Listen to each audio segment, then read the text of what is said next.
is Sharaya J in the building. And London, y'all already know, I am rocking with Media Spotlight UK. Yeah, Benji.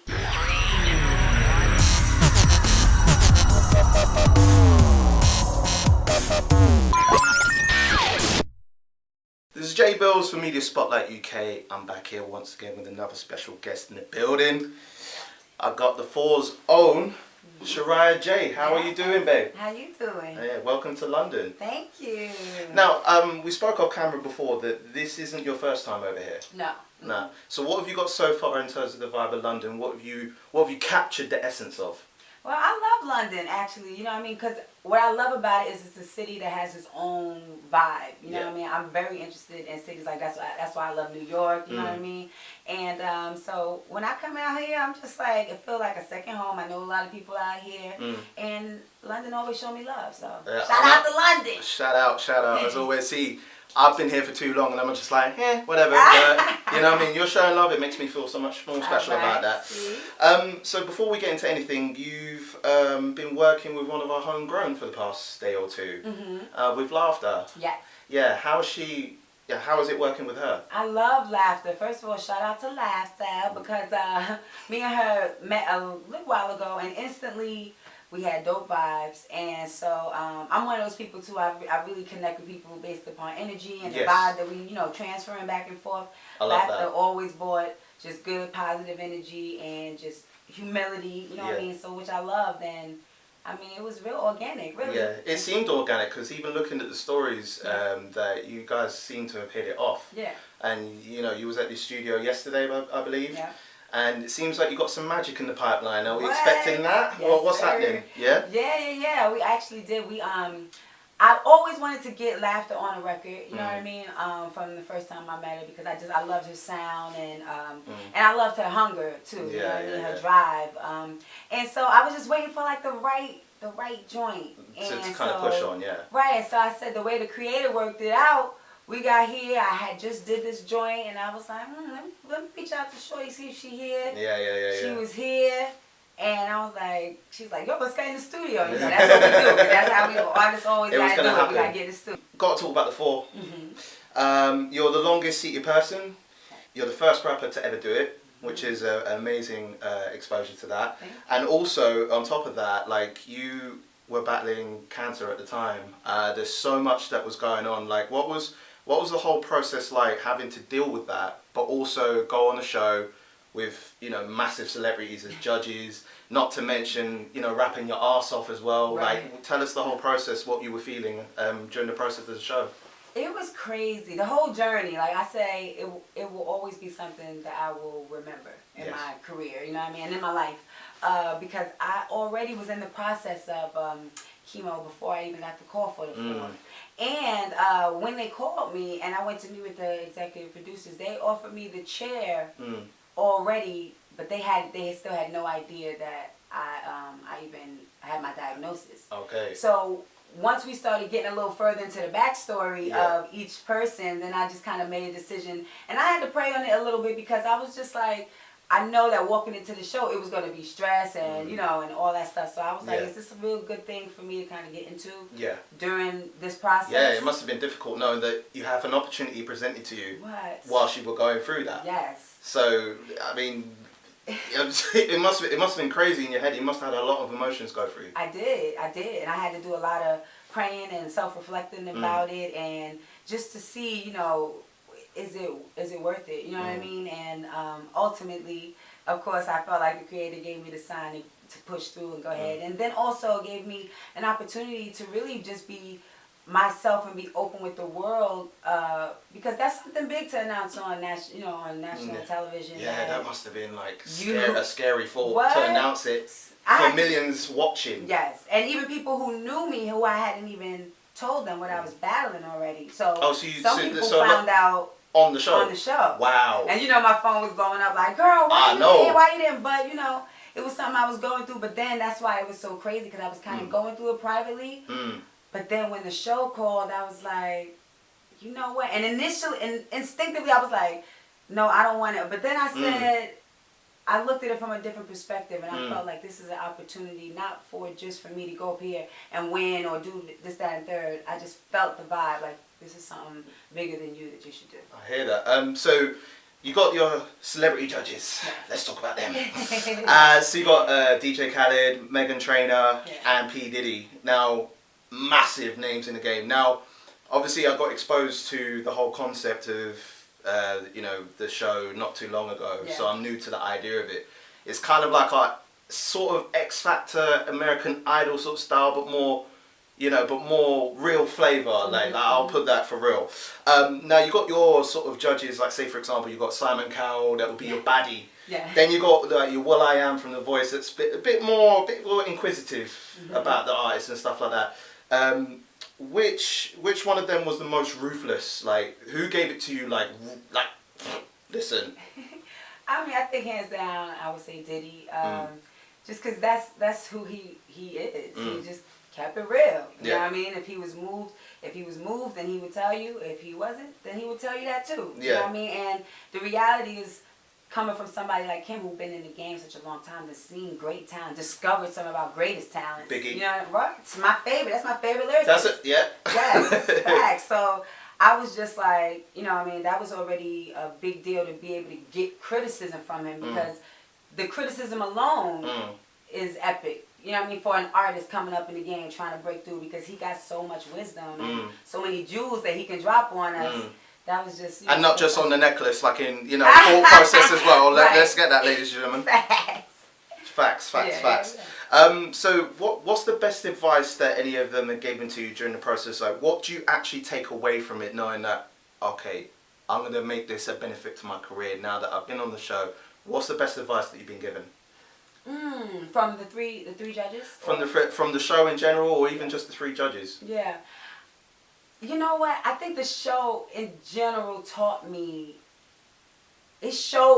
even just how strong I was and how capable I was of when I put my mind to something that I could really push through. And what I appreciated about each one of the judges was that every week the honesty was in the building. You know what I'm saying? Like, they just was... No filters. Yeah, no filters. Yeah. And I think that that's a great thing to have, especially for a show like that, because that's how the music business is. You know what I mean? In real life. So you might as well get it right there in your face. I'd rather the honesty than just the bullshit. That's the best teaching and learning experience for us and for them. You know what I mean? So I think that was just, for me, that was the biggest thing. I appreciate the honesty, because it's so much like the music business. They're not going to sugarcoat it for you. You're going to go through some stuff, and you need that tough skin before you know what? There's been so many years I've been in the industry now, just like building up, and there's been a lot of bullshit come my way. Look, I can understand that there's been bullshit your way as well, but I can see you got tough skin. You know what I mean? You don't let bullshit get to you. It is the real facts of life that you're persevering on, and that's what I love about you already. Yeah, I got to talk about the swag. The swag on levels, baby. That's literally, like, I saw your swag, and instantly there was a few influences I kind of seen in my head. I'm imagining a mixture of not only Missy but Grace Jones. I love this. Now, Grace Jones is out there in terms of fashion, and Missy is just like an icon. Yeah. Fashion and music all together. Like, would you consider them to be like sort of influences fashion-wise? Of who would you consider? Because I can see you're outstyling me basically. Like, I need to style myself up a lot, but I need a stylist, y'all. Right. Yeah. That's hilarious. For me, I watched all those women. I watched a lot of different women coming up. You know what I mean? But for me, to be honest, my grandmother really was so into fashion. Okay. And she exposed me, like, at a young age to just high fashion. You know what I mean? Like, she was the first person to talk to me about Paris and the fashion that stepped on the runway. And she worked for something back in the day called Fashion Fair. She gave fashion shows. And so I was a part of it since I was a little girl. Okay. And real talk, like, that hip-hop sauce, that comes from my mom's really being around the way girl, rocking bamboo earrings, having the asymmetrical cuts, like fly. Because I grew up in hip hop, so it was the culture in my house, Yeah, I hear that. Now, just a little bit of a backstory that I've done a bit of research on you, just a little bit. You were in a few cameo features and videos from Alesha Keys' Teenage Love Affair, if I'm correct, and also the Dreams Shorty as a 10. Yes. And even prior to that, you was a hip hop choreographer. So what made you get to the point of the realization that music, in some sort of fashion, was what I was going to pursue? How did you get to that realization? I knew since I was a little girl that I would be involved in music. I just, because it was just innate. Like I said, I grew up in a hip hop household. My father was in a hip hop 90s group called Double X Posse. Yes, I did see that. And so when I walk into my house, like, it would always be a freestyle cypher going on in the living room. You know what I'm saying? Or my father would have us out at the studio late night. We in the, just watching him. So did you have some bars from back in the day? Like, you know, did your father say like, yeah, you know what I mean? You got some bars from me, bring something. No, the funny thing is, I always was a writer. Right. And I would write raps. It's so random because I would write raps for my cousins, my little brother. Like, I always remember the first rap I even wrote. I had an infatuation with music. It's just been my life since I was a little girl. You know what I mean? So yeah, dance just kind of took off for me first because I was young. I was dancing too because I just love music, and that took off. I got signed to an agency, and then I was able to tour and do shows. And at the same time, I was writing a lot of scripts and some short films. Oh wow! So you're like a entrepreneur, so to say. Yeah, facts. You were all in different sorts of pies. You know, I'm getting paid for that pie, that pie over there. That's the biggest pie. Right. That's what we try to get pies. Right. I like that. Different fractions, different prices. You know, different amounts. Facts. You know what I'm saying? Yes. Let's talk briefly about Missy Elliott. I have to talk about that. A legend. Yeah, absolute legend. I saw like her post the other day even that she even brought back her old school style from back in the days. Yeah. I saw that. I was like, you ain't even changed a bit. You ain't changed a bit. You just styling her. It's like she's got a youth juice. Yeah. Like she never grows old. Yeah. Like, you know, she's still like 25. But you've done a lot of projects together, and I read that you got signed in 2010, if I was correct. So what was the whole experience like in brief with Missy? Like, and what's the biggest lesson that you took away from her? Like, what's the biggest thing to get you ready for the industry like that? You know what? Yeah, I worked with Missy for a long time. Great musical genius and all those things you said, trust me.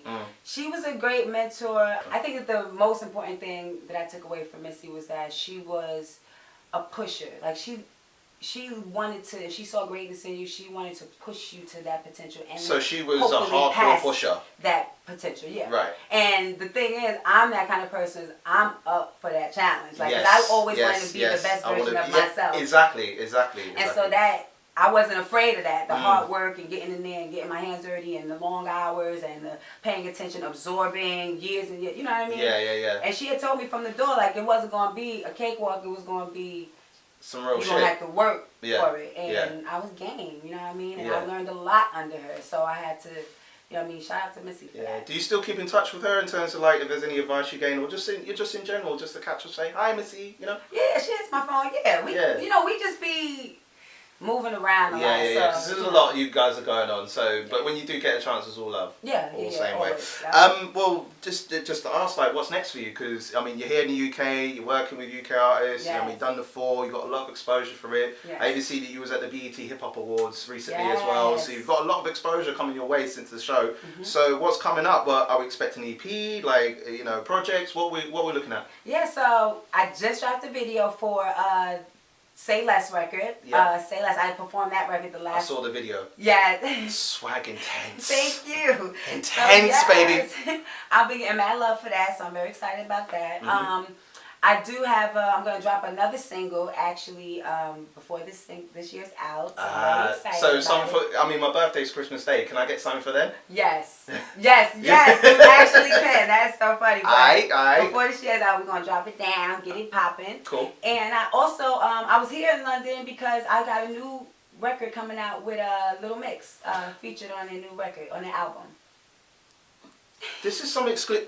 Little Mix. Yes. How did you get across to them? I got to talk about that. How did you get across to them?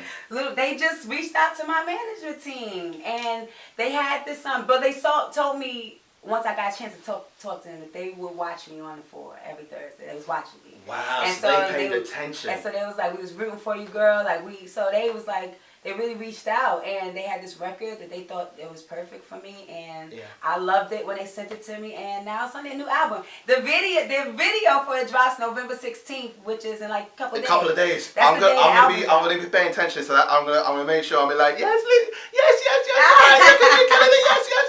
Right. So any other UK artists we're expecting to look into? Is there anyone that you're dying to work with? Ooh, I don't know if Lady Alesha? Yeah, I don't even know. I hope I said your name right, boo. But is she from UK? Yeah, she's from northern part of the country called Birmingham. Oh, okay. But she's massive in the UK scene. I really like her. I really do. So. And one thing I'll advise you is that she prefers it as Lady Alesha. Like Lady any other Alesha. pronunciations, she's kind of like. And I want to say it right, Miss Thing. Yeah. You already Kind of know. get it from the get go. You know what I'm saying? Okay, cool. Well, I'll expect a Lady Alesha collaboration coming come soon. on, we putting that out in the universe. Trust me. Now, I just want to play a quick game before we wrap up. Okay, go. It's called Would You Rather. Would I rap? Okay, boom. Have you heard of this game before? Kinda, sorta, I think. Yeah, so it's basically, I'm going to give you like 2 scenarios and you've got to tell me which you prefer out of the other. So just a few here. Would you rather lose all your money and valuables or all your pictures that you've ever taken? That's a tough one. Yeah, I know. I'm really here for memories, and I Yeah. love that. Yeah. You gonna give me one? I'm gonna say pictures. The pictures. Okay, so the more valuable. Okay. Would you rather be able to see 10 minutes into your own future or 10 minutes into the future of anybody else but yourself? Ooh, Lord. Now, I want 10 minutes for myself. I want to know what's happening with me. I don't care about anyone else. Now, I want to know if I'm gonna be tripping in 10 minutes. I gotta know I gotta do that before I need a heads up. Right, I got you. So make sure there's no mistakes in 10 minutes. Would you rather never use social media sites ever again, or never watch another movie or TV show again? never get rid of these social media sites fast for me. Because I love movies. that was simple. I know, I'm sorry. I love movies. I make movies. I make films. Okay, right. So We know about that. Okay. I love it. Okay, so social media, get out the window. Right. Well, although you got over 200 people, so yeah. I love y'all too. No shade. I love each and every one of y'all. No shade here.